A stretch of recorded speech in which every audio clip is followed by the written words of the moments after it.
Morning, everybody. This is Wouter Vanhoudt speaking. Also, Joël Nieve is together with us. We will be both moderating this session. Because we have many attendees, we have put everybody on mute, and we will not unmute the participants because there are simply way too many and it would become a cacophony. So what we will be doing today is actually, first of all, going through an introduction of GEOL schemes. Then I will be talking about CertifHy Phase 1. So that's a project which happened 2014, 2016. That should last more or less till 1020. At that moment in time, people will be allowed to ask questions. So you can see in normally in the tool, there's a session where you can use chat. Feel free to type questions in. Joël will monitor those questions and we will display the ones that we will be treating. So Joël will try to make a synthesis of the questions that will be asked so that we don't treat 3 times the same question, but also taking into account the limited time that we have available for this Q&A section. He will make a selection. So please, in case not all your questions are being treated, bear with us. I think these are the most, so after the Q&A session, I will also tell about CertifHy Phase 2. Also, this is a project that we're doing currently. That's all about the pilots. I will explain what the program is, where we currently are, discuss some or give at least an overview of some of the discussions taking place right now and how we see the rest. So that will last till about 10:45, and then again we will be having a Q&A session. So also during the second presentation, feel free to send your questions into the chat, and we will pick them up. And then we're going to try to end this first webinar by around 11 o'clock. Okay, good. So I'll start right away. So many people have been asking us what are guarantee of origin schemes, and I always like to give an example from the renewable electricity world, which you can see currently on the slide.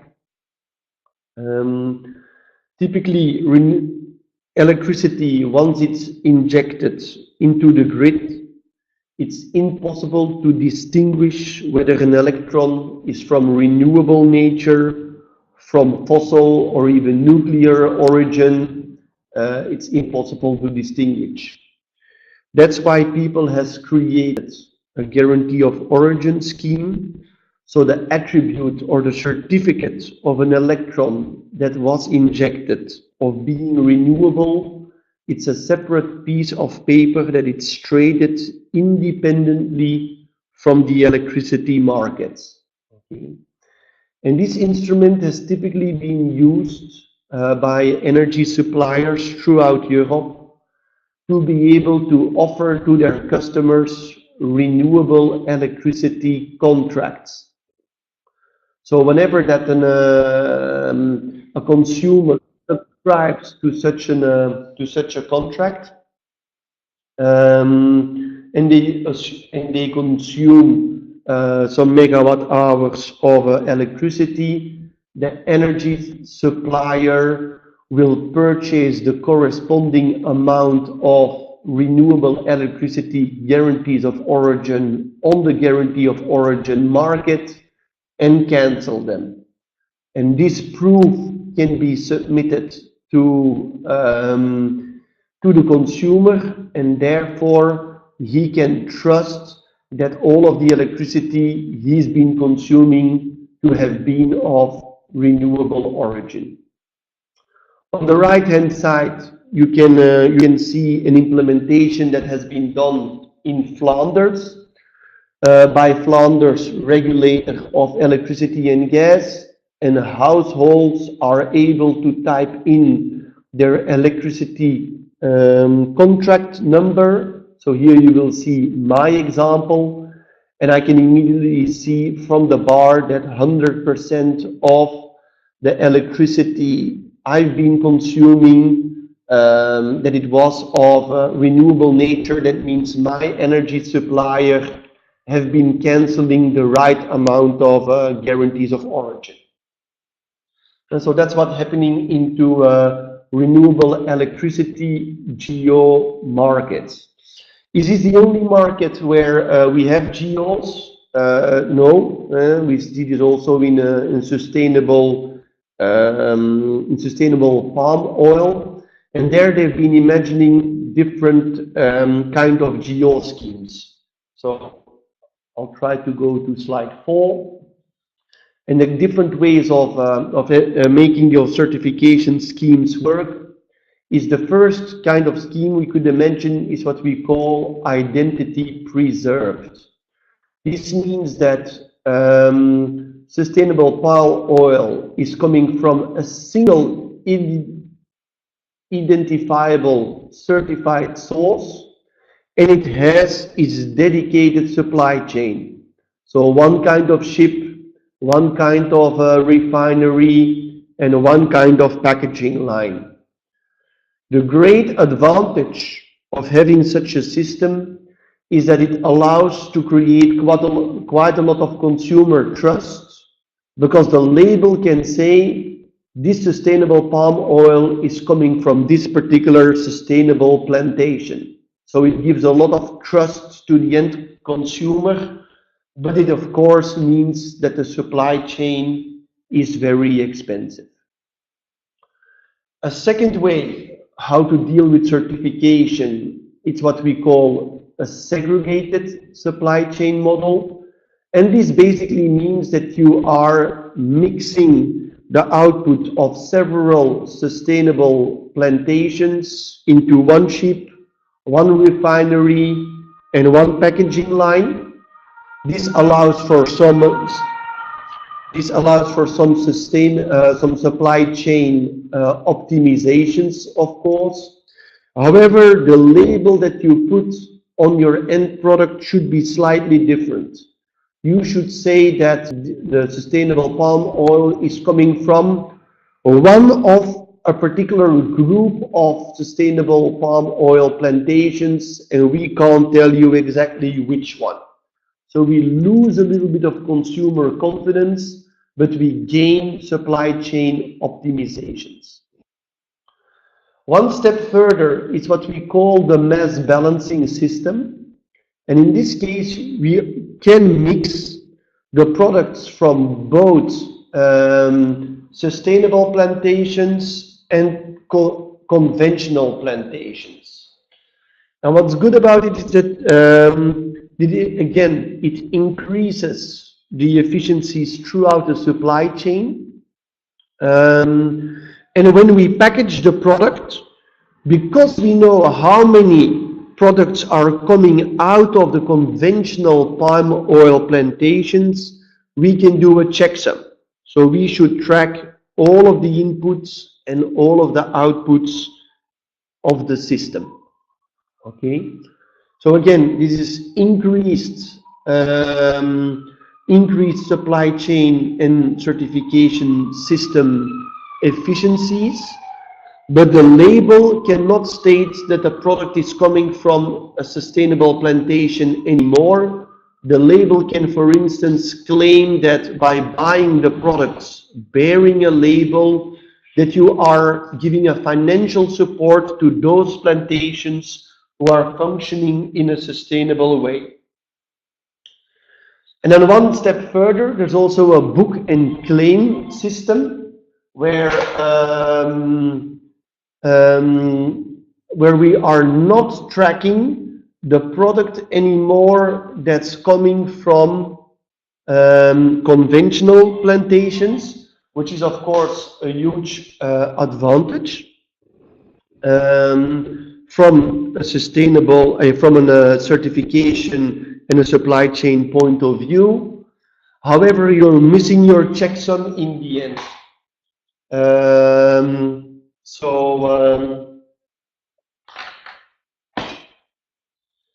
So this is the system that finally has been elected by sustainable palm oil certification bodies because it's the most efficient certification scheme and the less costly. But it is depicted on this particular picture. So the bill of having a completely segregated supply chain would be too high. In the case of hydrogen, we've been going as well for this latest book and claim system for two reasons, or for multiple reasons. First of all, hydrogen can be injected into a hydrogen grid where multiple sources are being used. It can be green hydrogen, blue hydrogen, gray hydrogen, all injected into the grid, just like electricity, and therefore it's impossible to distinguish the molecules that will be coming out of the grid. Hydrogen can also be transported through road via tube trailers, etc. But this supply chain can become fairly complicated to track and can go into the hands of multiple actors along the value chain. So also the physical supply chain can be hard to track, and therefore the book and claim system was chosen. I think this is somewhat of the basis of geo systems, and maybe in a brief introduction therein. So now I'll try to go deeper into the CertifHy project. So the first phase of the project happened between 2014, October 2014 and October 2016.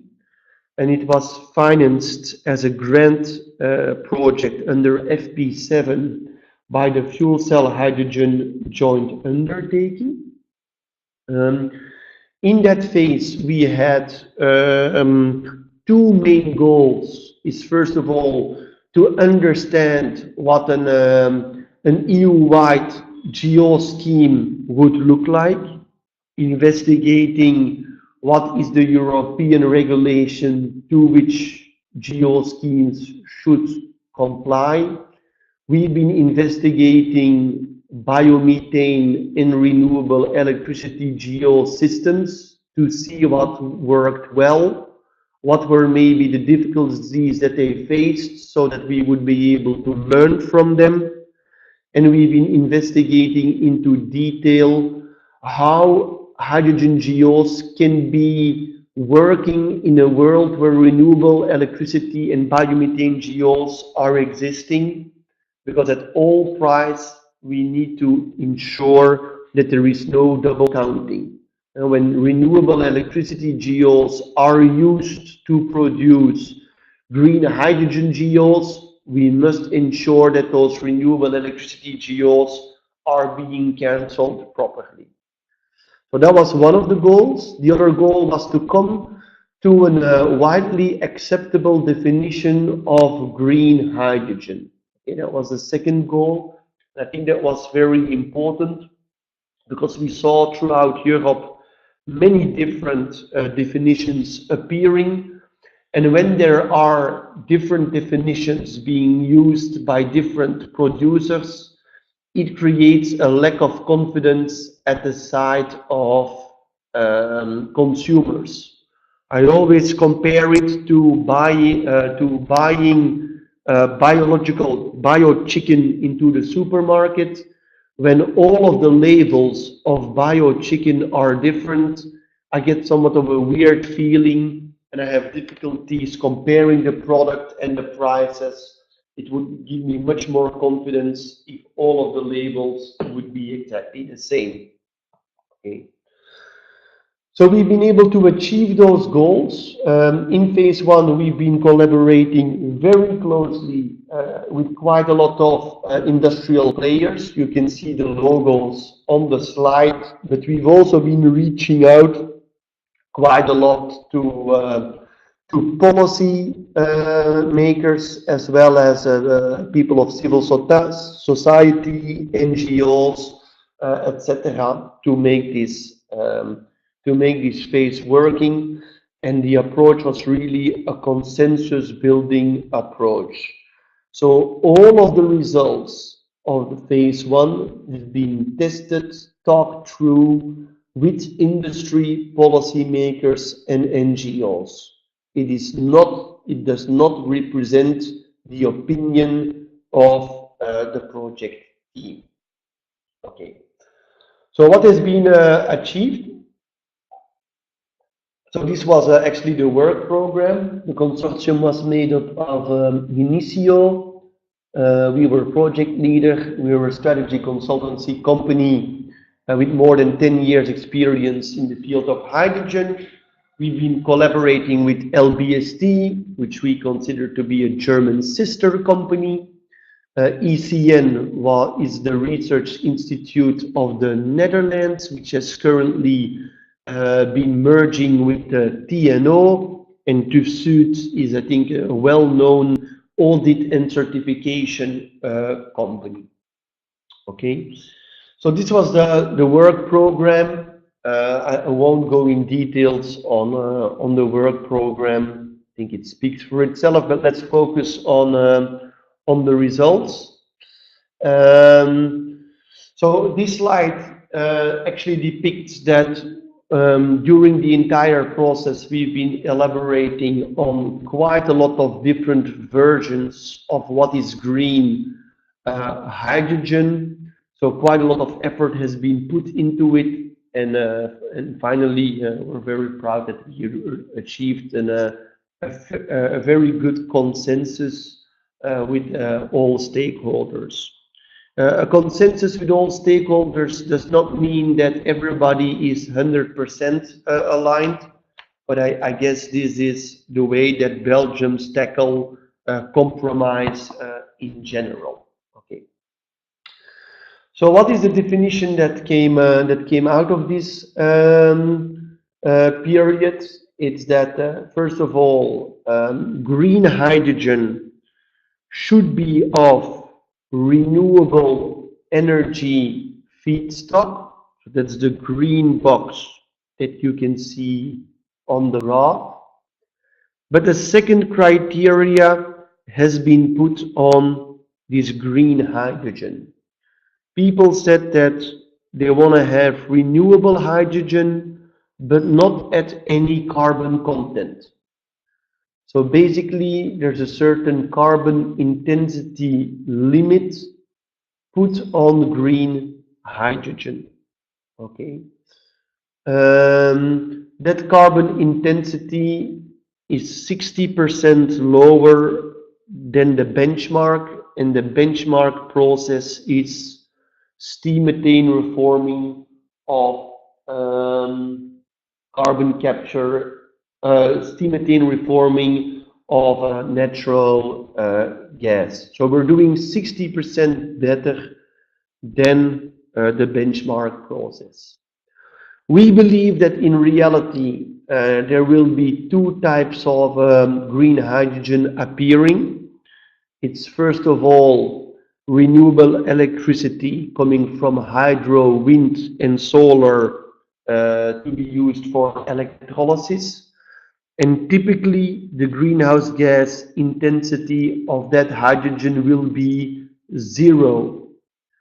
It's zero because according to European convention, hydro, wind and solar electricity have a carbon intensity of 0 grams of CO2 per megawatt or megajoule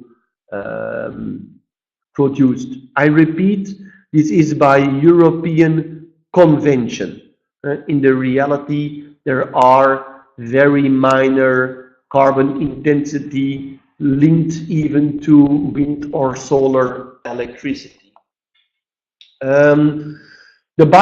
Typically bio-based pathways will have a certain carbon intensity linked to it, and within the industry, policymakers and civil society we've been contacting during phase 1, they said we should not skip on this potential.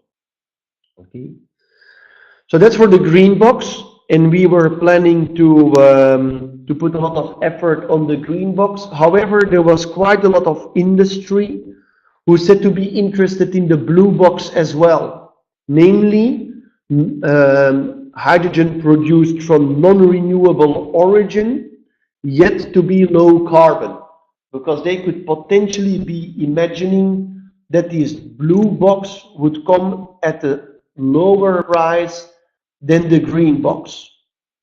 And certain industry, for instance, industry under ETS, or other industry who needs to decarbonize under the Fuel Quality Directive, they are more oriented towards carbon reductions than towards renewable uptake.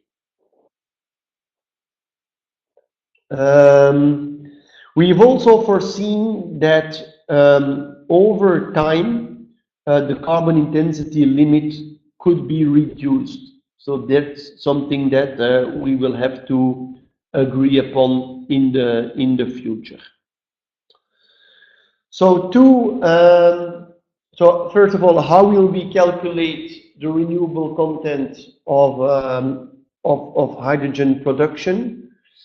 Basically, renewable hydrogen will be as green as the energy input into the production device. Suppose that we have biomass input on the one hand, electricity input on the other hand, which could be in part renewable and in another part non-renewable.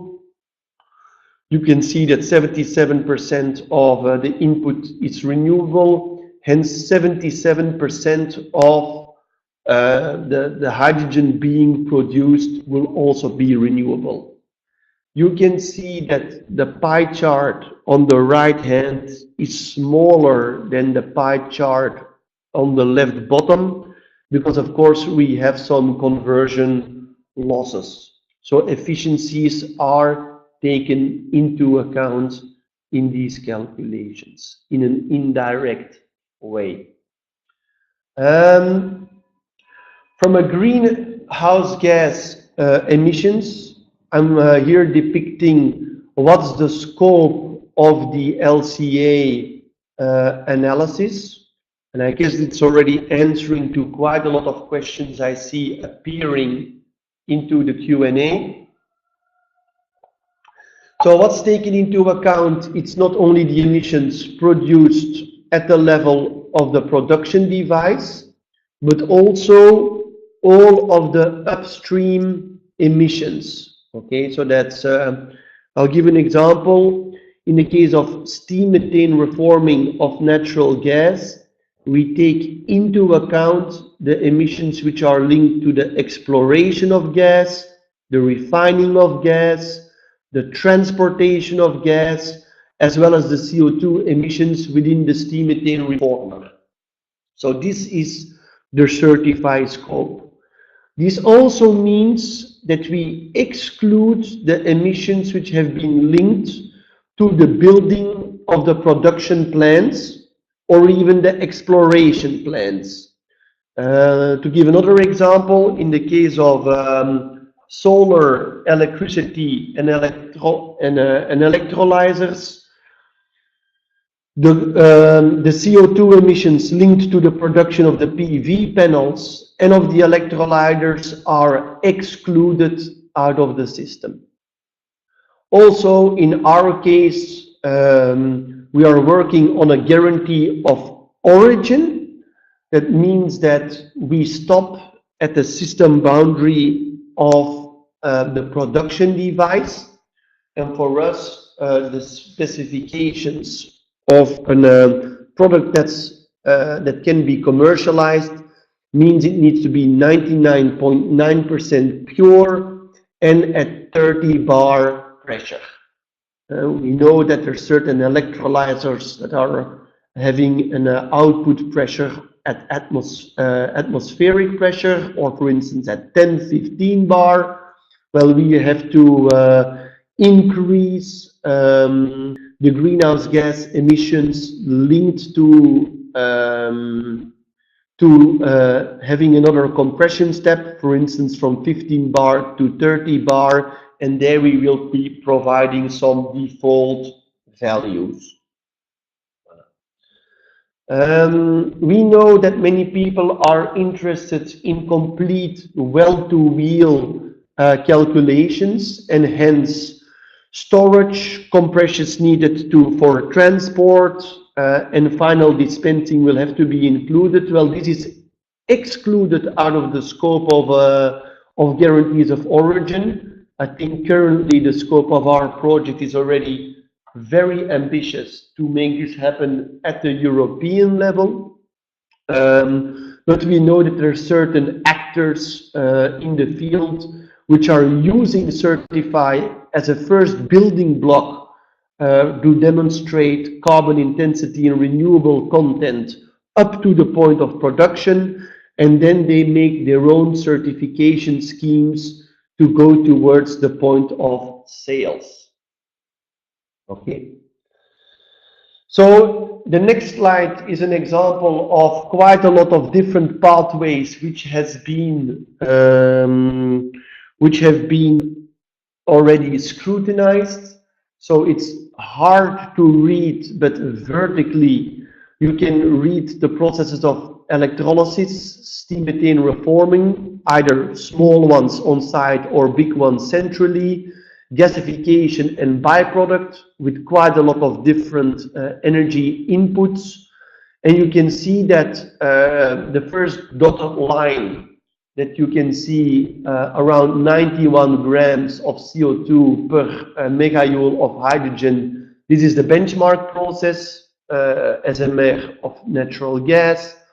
60% lower is the low carbon intensity threshold that I presented beforehand. And you can see that already quite a lot of processes are not eligible anymore. So this threshold is already put at an ambitious level, especially for all bio-based processes. When we would put this threshold even lower, most of the bio-based processes would be excluded. Okay, you can find a very good overview of the scope of all of these LCA results, as well as the end results, on the CertifHy website. So this website is certifhy.eu. However, the detailed LCA calculation is not a public deliverable. Good. So we had a very good endorsement. I'm sorry. And there something's been going. We're back at the presentation. So we had a very good endorsement of these definitions and in general the CertifHy scheme. But you will see later onwards in this presentation that in the meantime our stakeholder forum has grown. So we also had a consensus on what the geo scheme should look like. I think the most important thing to remember is that it's very similar as to renewable electricity geo schemes. We've been inspiring ourselves on the Association of Issuing Bodies, which is managing the renewable electricity geo scheme through the EECS, the European electricity certification scheme. And it basically means that there's a decoupling from the molecules, from the attributes that can be traded separately. I explained the reasons before in the first part. And there's also a consensus on what are all of the stakeholders that needs to be involved for a geo scheme to be working. Typically, it's competent authorities, accreditation bodies. Those are typically mandated at European or member state level. They're going to give accreditation to auditors and certification bodies. And then typically there's also an issuing body and a registry, which in a lot of cases are state mandated. Voilà. So what are the business models that are possible through these GOs? I'm going to give two more slides, and then we'll prepare for Q&A.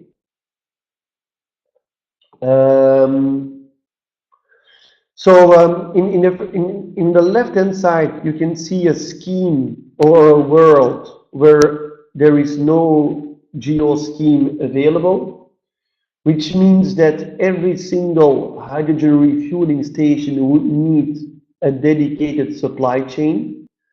Suppose that hydrogen refueling station 1 does not have any green hydrogen source in its vicinity. It would mean it would probably not get access to any green hydrogen, because simply there would not be any economics to transport from a distant green hydrogen source up to the hydrogen refueling station. It's not good from an economical point of view, but also from a carbon intensity point of view, from the point of production till the HRS. It would increase the CO2 content. Okay. Should there be a geo scheme, and now I'm talking on the right-hand side, and there would be a virtual geo market, it could mean that also hydrogen refueling station number 1 could procure green hydrogen geos and could offer them to their consumers. We of course need to make sure that the green hydrogen that's being dispensed in both hydrogen refueling stations is not higher than the amount of green hydrogen being produced in production device number 2. So this is one of the examples of how geos can be used to create business cases. And the second example I would like to give is that in the case of green mobility, it's still not clear who will be the actor within the value chain that could ensure its customers to receive green hydrogen. And so in case number 1, the role might be taken up by a hydrogen supplier. He would be delivering, for instance, 50% green hydrogen to the hydrogen refueling station. In case number 2, it could be the HRS operator who is buying gray hydrogen from the H2 supplier, but he is operating as an HRS operator directly onto the geo markets, and he could be procuring green hydrogen geos on behalf of his consumers. This is more or less the same model as renewable electricity contracts that are offered to households in the electricity domain. It's the final energy supplier which is ensuring its consumers to receive renewable products. There's also a case 2B where we could imagine that there is an on-site electrolyzer and the HRS operator is also producing its own hydrogen. And that hydrogen could be, for instance, partly linked to a renewable electricity plant and partially coming from the grid. But it could also be fleet operators, and that's case number 3, which could ensure that the hydrogen that's being refueled in its fleet to be of a green nature. And you can compare that to big companies which are having as a corporate choice that they want to decarbonize all of the flights that their personnel are taking. And they can buy certain products to offset the CO2 emissions of all of the flights of their personnel. It can be done by being active on the geo markets. And last but not least, we could also imagine new business models appearing where car OEMs are leasing vehicles to their customers, including hydrogen, and why not to assure to their customers that also this hydrogen to be of green nature. I'm not saying it's an existing business model, I'm simply showcasing that the mere existence of GOs are enabling quite a lot of business models to operate.